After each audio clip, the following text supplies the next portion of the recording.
नमस्कार, जय हिंद दोस्तों। हमारे मारवाड़ का इतिहास चल रहा है और लास्ट क्लास में हमने मालदेव के बारे में पढ़ा था। अपने मारवाड़ का इतिहास चल रहा है, मारवाड़ का इतिहास। और हमने लास्ट क्लास में बात की थी मालदेव पे। मालदेव ने अपने जीवन काल में दो गलतियां की थी, जिसमें पहली तो ये गिरिसुमेल के युद्ध से वापस आ गया था। 1544 गिरिसुमेल का युद्ध, जिसमें वापस आ गया था और इसकी हार होती है और शेरशाह सूरी विजयी होता है।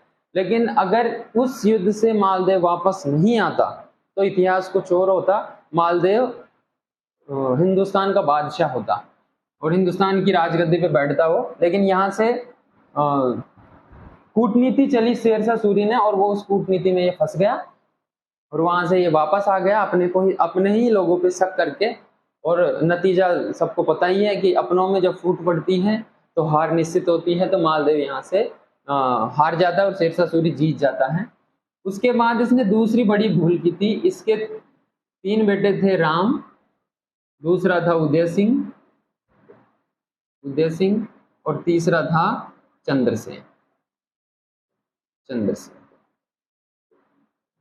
इन दोनों की माता का नाम था रूपकुमार। तो मालदेव जाते जाते, मरते मरते, वैसे अगर देखा जाए तो राम बड़ा बेटा है तो राम को राज्य मिलना चाहिए था, लेकिन ये राजा किसको घोषित कर देता है? चंद्रसेन को राजा घोषित कर देता है। इसके कहने पर, रूपकुमार के कहने पर चंद्रसेन को राजा घोषित कर देता है। अब देखो यहाँ पे कुछ गलतियां जो की गई हैं इतिहास में। यहाँ पे कौन बैठा है? चंद्रसेन। और यहाँ पे भारत की राजगद्दी पे कौन आ गया? अकबर। ठीक है, तो यहाँ से राम और उदय सिंह दोनों भाई कहाँ चले जाते हैं? अकबर की शरण। अकबर की शरण में राम चला जाता है अकबर के पास। कब? 1564 में। एक बार पूछा हुआ है कि राम अकबर के पास कब गया, तो 1564 के अंदर राम यहाँ से अकबर की शरण में चला जाता है और वहां पे स्टोरी बताता है अपनी कि भाई ऐसे ऐसे मेरे साथ हुआ है, बनना मैं चाहिए था राजा और बना दिया छोटे भाई को। ठीक है, अब चंद्रसेन बन गया नया राणा। कहाँ का? मारवाड़ का। ठीक है, अब अकबर के पास ये गया, अकबर ने इसके ऊपर अटैक किया चंद्रसेन के ऊपर, और चंद्रसेन यहां से भग के कहाँ गया? भद्राजून में आ गया। कौन? चंद्रसेन यहां से चल के और भद्राजून आ गया। और ध्यान रखना, मालदेव आया था सिवाना। मालदेव सिवाना आया था भग के, और ये आता है भद्राजून। अब देखो एक चीज इसमें मोस्ट इंपोर्टेंट है, जहां से क्वेश्चन एग्जाम में बनता है, 1570 का नागौर दरबार। 1570 का नागौर दरबार कौन लगाता है? अकबर आता है राजस्थान। वैसे तो इसका मकसद ये था कि मेरी तरफ राजस्थान के कौन कौन सी रियासतें हैं या कौन कौन से राजा हैं जो अगर मेरे से मिलने आए, तो इसका सीधा सा मकसद है कि अगर मेरे से मिलने आए इसका मतलब वो मेरे साथ हैं, और जो नहीं आया उसको मैं देख लूंगा। मेवाड़ से कोई आया नहीं। समाचार इसके पास चंद्रसेन कहाँ है? भद्राजून। समाचार चंद्रसेन के पास आए कि ऐसे ऐसे अकबर आया हुआ है। तो कुछ इतिहासकार कहते हैं कि चंद्रसेन भी नागौर दरबार में गया था। नागौर दरबार में गया और यहाँ पे अकबर के हाव भाव देखे और ये यहाँ से वापस आ गया। रामाशामा की होगी उसने जवाब नहीं दिया, तो देख लिया है कि यहाँ पर रुकने से कोई फायदा है नहीं, तो यहाँ से ये वापस आ गया। जब इस अकबर को पता चला कि भाई चंद्रसेन यहाँ से निकल गया, तो चंद्रसेन ने इसके पीछे सेना लगा दी। फिर ये यहाँ से भटकता रहा और 1582 में चंद्रसेन की हो जाती है मृत्यु। 1581 में। और 81 से 83 3 साल खालसा घोषित कर देता है। किसको? 3 साल के लिए खालसा घोषित कर देता अकबर। मारवाड़ को।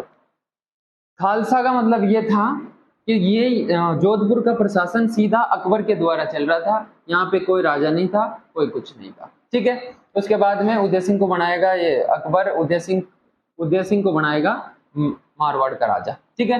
तो 1570 नागौर दरबार, ये चीज ध्यान रखना। वैसे कहने को तो ये कहा जाता है कि अकबर आया था यहाँ पे, उस टाइम अकाल पड़ा था, तो अकाल राहत कार्यों को देखने के लिए नागौर दरबार लगाया था किसने, अकबर ने। लेकिन ये गलत है, ये चेक करने आया था कि कौन कौन सी रियासत अपने साथ है और कौन कौन सी रियासत अपने साथ नहीं है। कल्याण मल आया, कोटा बूंदी से सुरजनहाड़ा सब आ गए थे, जैसलमेर से भी आ गया था, मेवाड़ से कोई नहीं आया, और चंद्रसेन यहाँ जाके और वापस आ गया था, ठीक है। चंद्रसेन की इतनी सी बात है। और मोस्ट इंपोर्टेंट जो बातें हैं चंद्रसेन की वो ये हैं, इसके उपनाम। एक तो उपनाम है इसका मारवाड़ का भूला बिसरा राजा, भूला बिसरा राजा। मारवाड़ का प्रताप, मारवाड़ का प्रताप। और तीसरी हम बात करें तो प्रताप का अग्रगामी, अग्रगामी। मारवाड़ का प्रताप, मारवाड़ का भूला बिसरा राजा और प्रताप। इसके बाद देख लेते हैं मोटा राजा उदय सिंह के बारे में बात कर लेते हैं। उदय सिंह बन गया अब नया शासक। चंद्रसेन की बात हो गई खत्म, अब नया शासक बन गया कौन, मोटा राजा उदय सिंह, मोटा राजा उदय सिंह।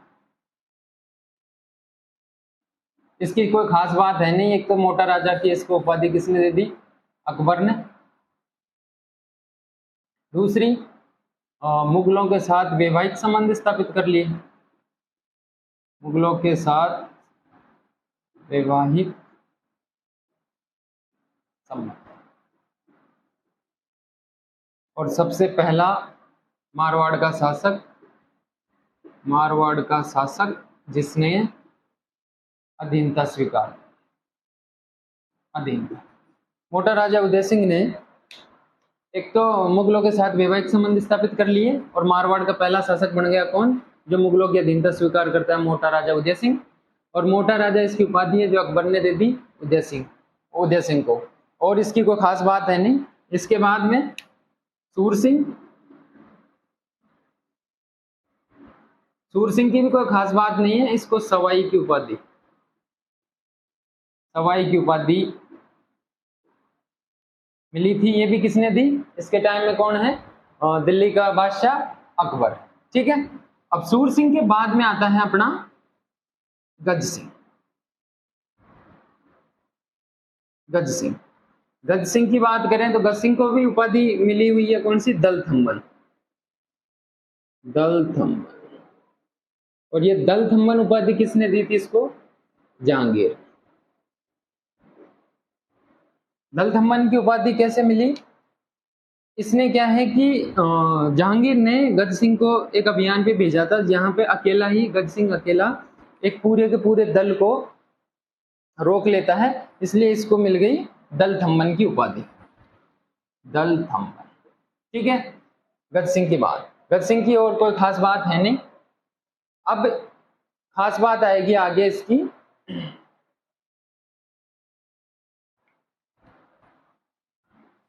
इसके बाद खास बात आएगी गज सिंह की, जो आगे मारवाड़ के शासक बनेंगे।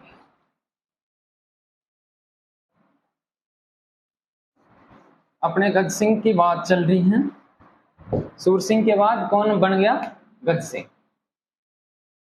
गज सिंह को एक तो क्या मिल गई उपाधि, दलथम्बन की, दलथम्बन, अर्थात दल को अकेला रोकने वाला दलथम्बन हो गया। एक इसके दो बेटे थे, बड़ा था अमर सिंह, और दूसरा है अपना जसवंत। जसवंत सिंह। इसमें स्टोरी में एक ट्विस्ट आता है।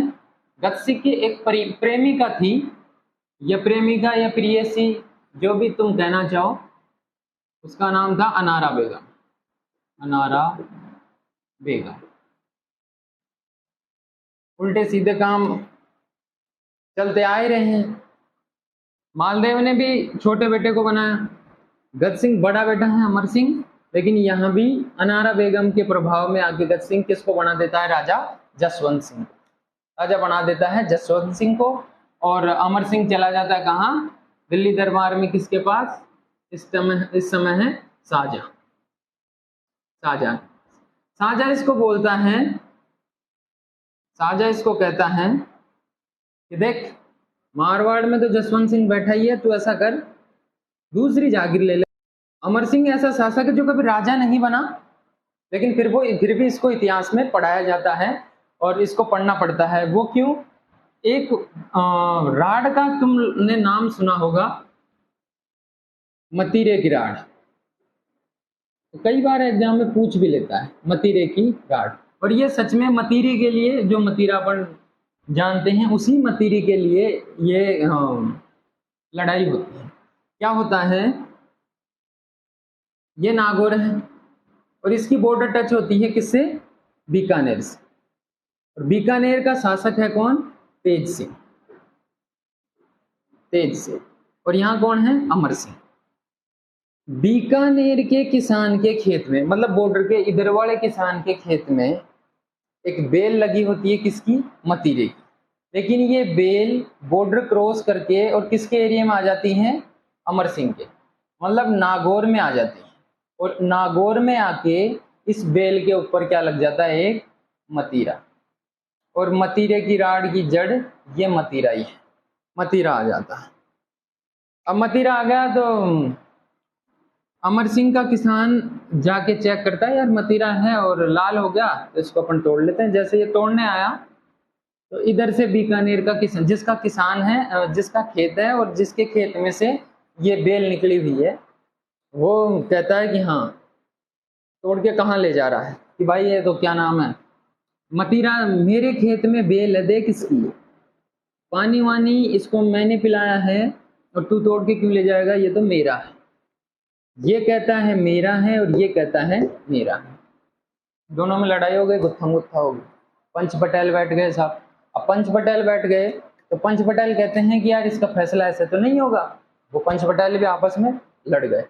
और जब ये अब पंच पटेल लड़ रहे हैं, इसका मतलब दोनों गांवों के बीच में लड़ाई हो गई। और दोनों गांवों के बीच में लड़ाई हो गई तो बात पहुंच गई कहाँ पे? तेज सिंह के पास। और इधर आ गई बात कहाँ? अमर सिंह के पास।